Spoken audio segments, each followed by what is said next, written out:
After 3 years abroad on a top-secret mission, I finally returned to my homeland with permission granted. I came home filled with excitement, thinking I'd finally see my wife and mother again. But the moment I arrived, that joy was crushed. At the entrance of my house, my mother was crouched inside a small doghouse-like shelter. In front of her sat a metal basin. She was lying on the ground like a dog, being rotten food from it. A man stood nearby, watching her with a mocking smile. If you want someone to blame, blame your useless son. He died young and left you here to suffer alone. He raised his hand mid-sentence and slapped my mother across the face. My mother flinched but didn't say a word.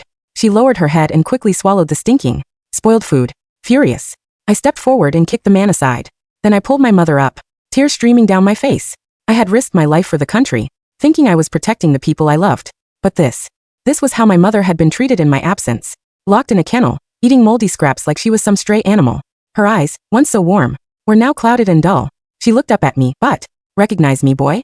Leave quickly, she said, trembling. You hit Emily Prescott, secretary. She won't let you go. Emily Prescott, secretary? He did this to you? My voice shook with rage. Just go, she said again, desperate. They'll hurt you too. I know you mean well, she added, her voice breaking, but it's useless. Ever since my son disappeared, she's been tormenting me. If I hadn't been waiting for him to come home, I would have ended it all long ago. Her words broke something inside me. I had trusted others to take care of her. I had believed my mother would live peacefully while I was away. But I was wrong. Behind me, the man I had kicked was getting back up. He wiped the blood from his mouth and glared at me. You're dead, he spat. You think you can touch me? Do you know who my boss is? She's the law around here. You mess with me, you dead.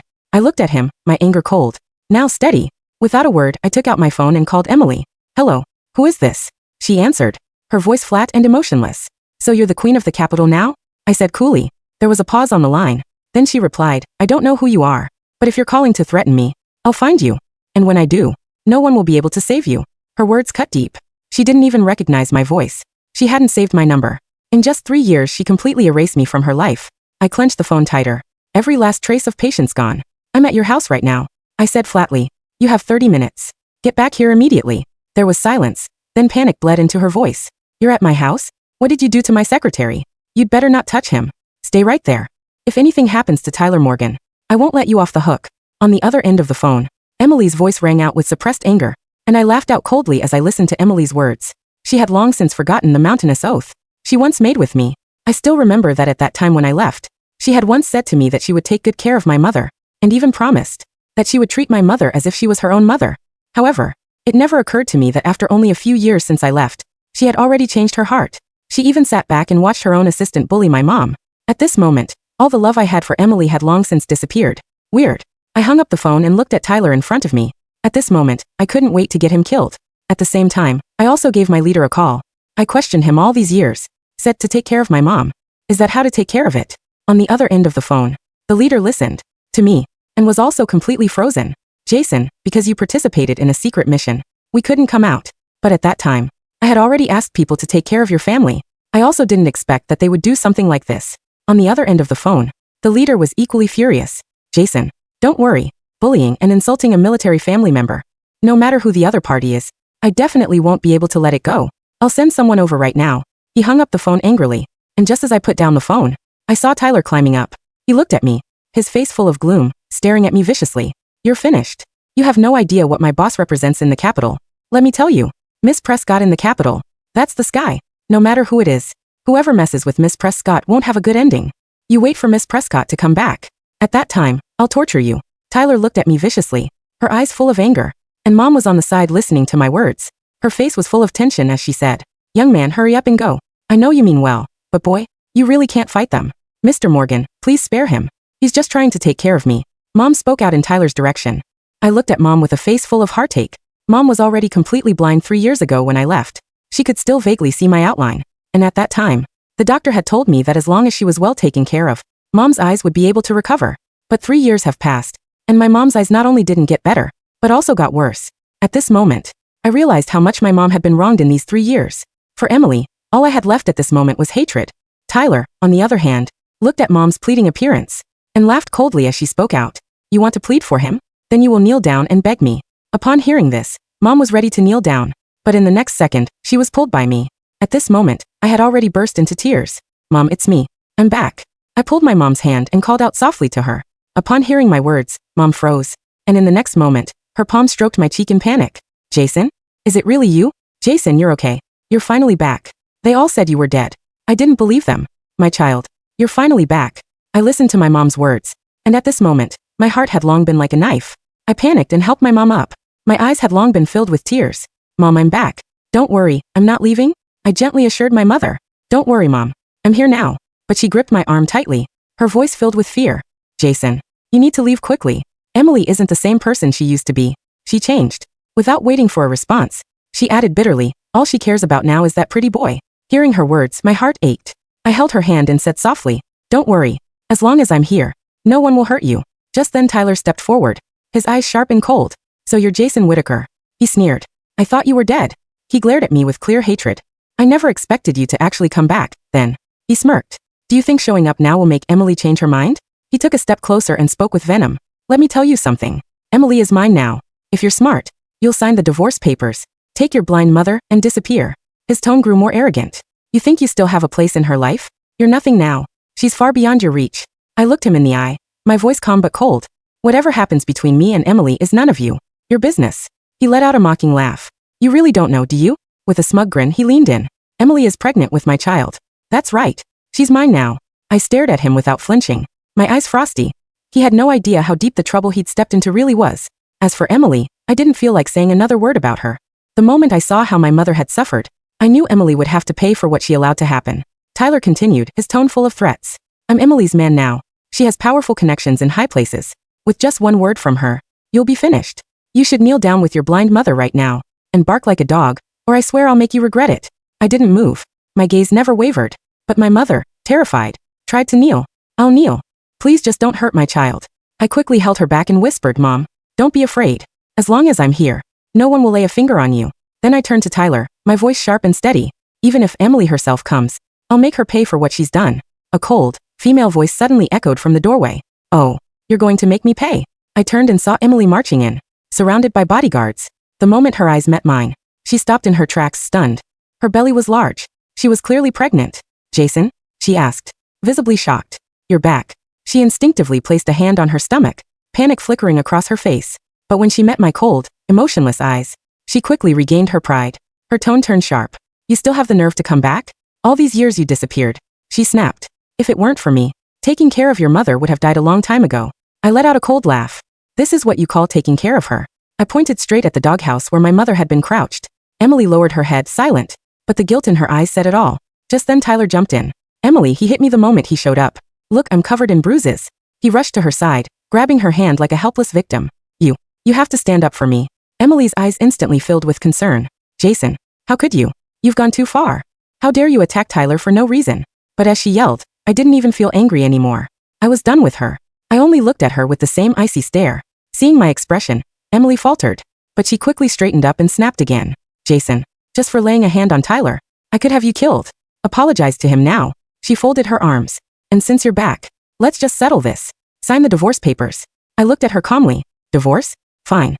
But do you really think I'll just walk away because you say so? Before she could reply, Tyler cut in. What more do you want? He spat. Emily is being kind, and you're taking advantage of it. Should have crushed you the moment you walked in. Sign the papers and get lost. Then he turned to Emily with a confident smile. Emily, why are you even wasting time on him? Once he's gone, we can finally be together. He added softly. Think about our child. Emily's expression turned cold. She looked at me and said sharply, Jason, sign the divorce papers now. Take your mother and leave. If you don't, I won't be so polite next time. Then she turned to her men. If he refuses, I forced him to sign. As soon as the words left her mouth, the bodyguards rushed toward me. But I didn't flinch. My expression only grew colder. They had no idea the storm they had just called upon themselves. Just as I was about to act, the village front door was kicked open.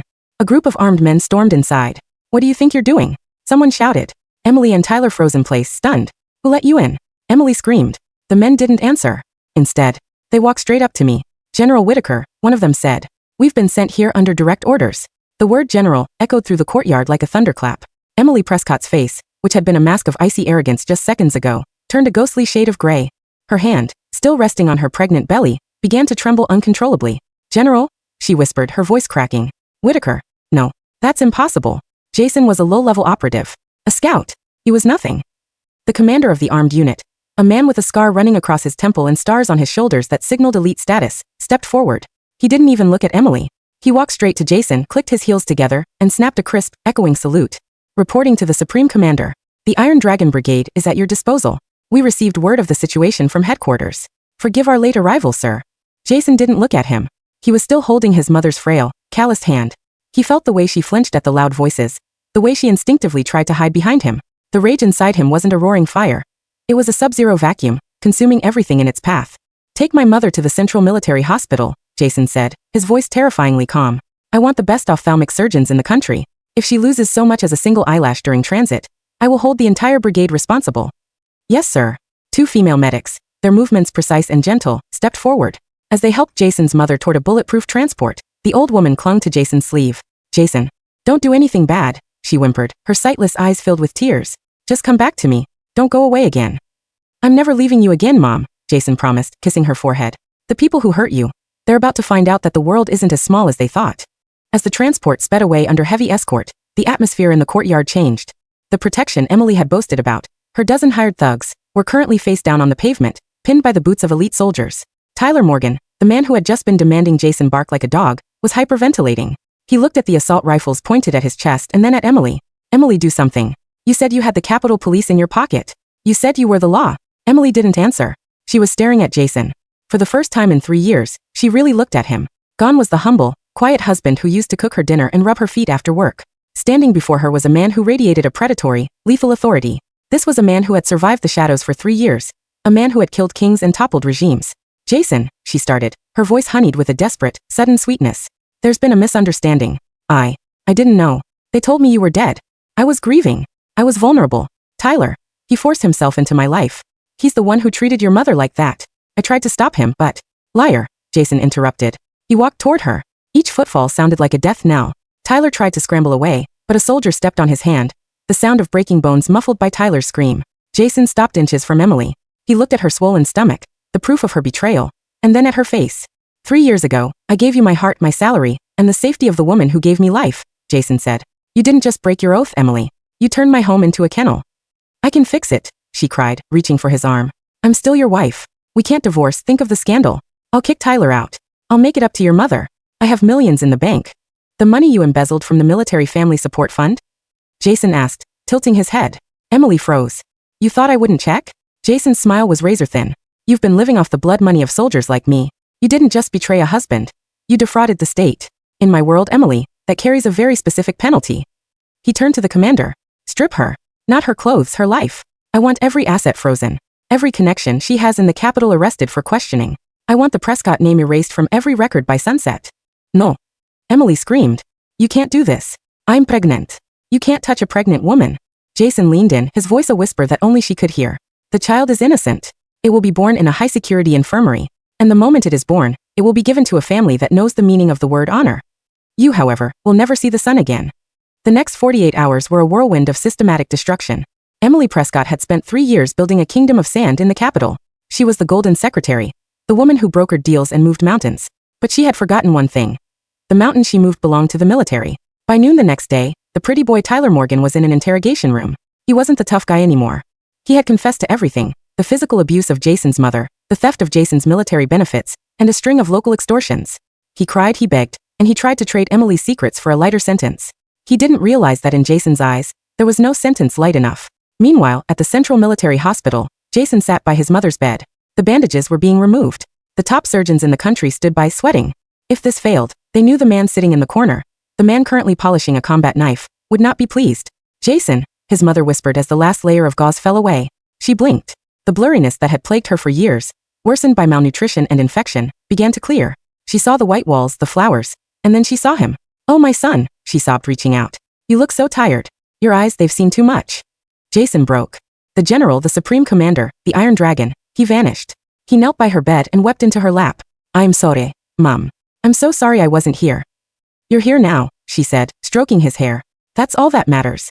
But Jason, that girl, Emily, don't let hate eat you up. Just let her go.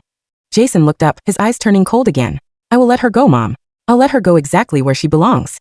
The grand gala of the Capitol was supposed to be Emily's crowning achievement. It was the night she was meant to be promoted to chief of staff for the regional governor. Despite the investigations, she thought she could stall with her remaining bribes. She showed up in a designer maternity gown, flanked by her last few loyal bodyguards.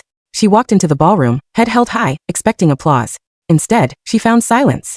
The hundreds of dignitaries, officials, and tycoons were all looking at the stage. Standing there, in a dress uniform adorned with medals that told the story of 100 battles, was Jason Whittaker. The governor of the capital, the man Emily thought was her ultimate protector, was standing 3 paces behind Jason, head bowed. Emily Prescott. Jason's voice boomed through the speakers, cold and final. Emily stumbled, her heels clicking loudly in the silent room. Jason? What are you doing? This is a civilian event. You have no authority here.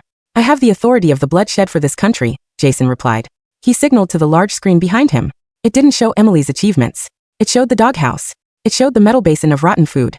It showed a hidden camera recording of Tyler Morgan slapping Jason's mother while Emily stood in the background, laughing and checking her nails. A collective gasp of horror rippled through the elite crowd. Even the most corrupt politicians in the room knew that offending a high-ranking military hero, especially by abusing his mother, was social and political suicide. No, that's edited. It's a lie. Emily shrieked, looking around for an ally. Someone help me. Governor. The governor stepped forward, his face full of disgust. Emily Prescott, you are under arrest for high treason, embezzlement of military funds, and aggravated assault. Your connections have been severed. Your assets have been seized. You are nothing. The bodyguards Emily had brought with her didn't even wait for the police. They stepped away from her as if she were radioactive. As the MPs moved in to handcuff her, Emily lost all her dignity. She fell to her knees, much like she had forced Jason's mother to do. Jason, please. For the sake of the time we had. For the baby. Jason walked down from the stage. He stood over her, looking down at the woman he once loved. The baby will be raised to be a person of integrity, Jason said. He will be told his father was a coward and his mother was a monster. And as for you, you wanted to treat people like animals? You'll spend the rest of your life in a 6x6 cell. No secretories. No silk dresses. Just the memory of what you threw away for a pretty boy, and a bit of power. As they dragged her out, her screams echoing through the hall, Jason didn't feel joy. He only felt a profound sense of peace. A month later, the sun was setting over a quiet villa in the countryside. A gift from the Ministry of Defense, though Jason had earned it 10 times over. His mother was sitting on the porch, her vision fully restored. She was knitting a sweater for a local orphanage, humming a tune Jason remembered from his childhood. A car pulled up. Jason stepped out, wearing a simple t-shirt and jeans. He looked younger. The weight of the world had been lifted from his shoulders. Did you get the groceries, Jason? His mother asked, smiling. I did, Mom. And I brought a guest. From the passenger side stepped a young woman. A military doctor who had helped treat his mother. Someone who had seen Jason at his most vulnerable and stayed by his side. Jason looked at his mother, then at the peaceful horizon. The secret mission was over. The war was won. The queen of the capital was a forgotten ghost in a prison cell. And the man who had been a dog in the eyes of his enemies was finally, truly, a man at home. Welcome back, Jason, his mother said. I'm home, Mom, he replied. For good.